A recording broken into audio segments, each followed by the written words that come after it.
Dahil may hindi pagkakasundo itong si Sekim at boss dahil ayaw pa rin ni Sekim na ipaalam sa iba na magjowa na sila, pero si boss ay gustong-gusto nang ipaalam. Dahil namimiss naman ni Sekim si boss kaya gusto niya itong makausap at gusto niya ring pigilan na makipag-areglo itong si boss kay Sandoval.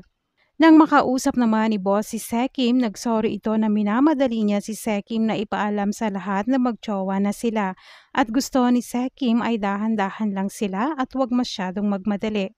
At dito na sinabi ni boss na may appointment siya kaya mauna na itong si Sekim. Gayunpaman dahil gustong makausap ni Carlota itong si boss pero wala siya kaya si Sekim muna ang nakausap niya at habang hinihintay nila si boss, natanong ni Carlota si Sekim kung magpapakasal na sila. Hindi naman alam ni Sekim kung ano ang isasagot. Dagdag pa ni Carlota na mahal naman nila ang isa't isa at hindi na sila bumabata pa. At pag nagkataon ay hindi niya na ma-enjoy ang kanyang apo. Na-pressure naman si Sekim nang marinig niya ang apo. Sabat naman ni Cyrus na tigilan na ito at tinatakot niya itong si Sekim. Tugon naman ni Carlota na kasalanan ni Cyrus dahil aalis na siya. Kaya natanong naman ni Sekim si Cyrus kung aalis na ito. Sinabi naman ni Cyrus na oo at bago siya umalis ay gusto niya munang magkaayos sila ni Brandon. Nang kakausapin na ni Cyrus si boss dahil busy ito, sinabi niyang huwag munang kausapin dahil may ginagawa siya. Tugon naman ni Cyrus na nagpunta siya para magpaalam.